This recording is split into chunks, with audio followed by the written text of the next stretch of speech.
How does one maintain sacred fire?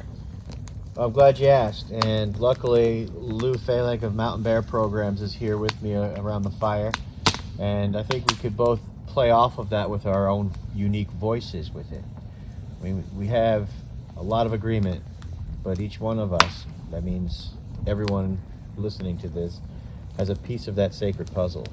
Sacred fire is nothing less than life-sustaining skills, and people who struggle with sacred fire often view their life as a struggle with nothing but misery and shortcomings. People who've adjusted their efforts towards life-sustaining systems and do it well, nature speaks through terms like comfort, timelessness, joy. But it's a maintenance thing. It's not a goal-oriented thing. And you know what I love about these skills is you go out into the woods and you strip away all of the conveniences and all the familiarity of known, consistent door measurements and pitches of stairs. Everything is uniform and up to code. But in nature, it's not that way. It's different. And so you have to become fully present with yourself and an unfamiliar environment, and all of your senses start to wake up, and your brain is going, what do I do about? And it dawns on a lot of people that I don't even know what I should do first or what kind of issues I should address. I'm obviously cold, but normally I'd put on a coat or turn the thermostat on. And so it brings it to the bare bones, no nonsense, highly efficient expression of life-sustaining skills. And that has a lot to do with how you your own day-to-day life. And that's what I'm glad you're here, Lou.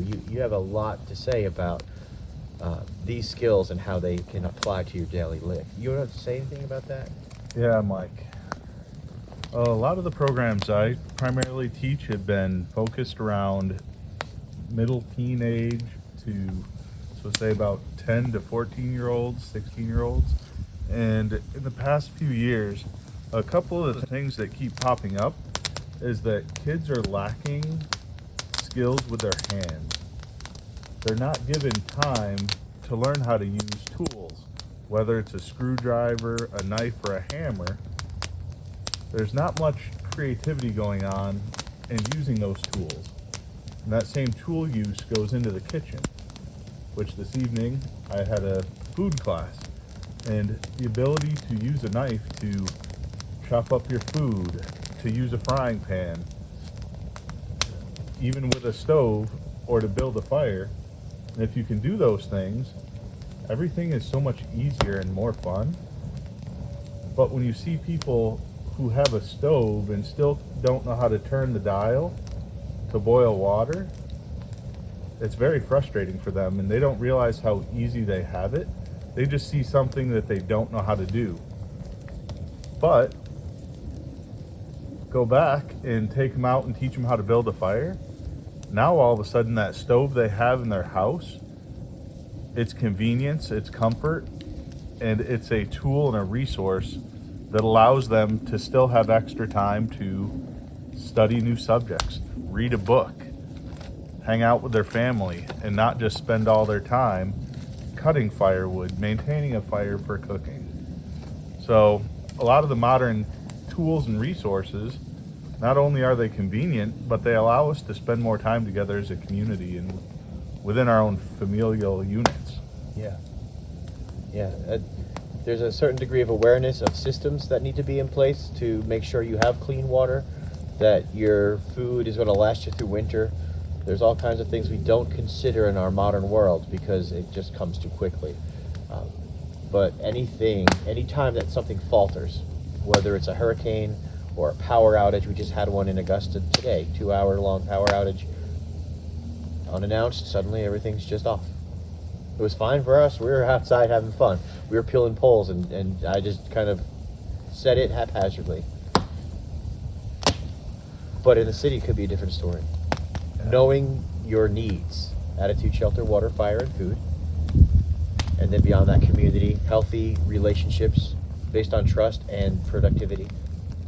These are critical aspects of what you learn very vibrantly outside.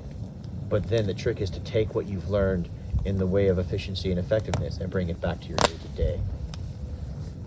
One of the things that popped up as a new homeowner myself after living off-grid for 3 years, all of a sudden water spraying out of your drain pipe for your washing machine and having sinks gurgle. And then you realize, oh, wait a minute, where does this go? And then you're lucky enough that the weather's warm enough that you can dig a hole in the mud to get to your septic tank to clean the filter. Thank goodness it was just that. But something as simple as knowing where your filter is on a septic tank, if you have one, knowing where your drains go, how to clean a pipe. You have the tools to do that. I mean, that's a maintenance heavy structure that's convenient as long as it works.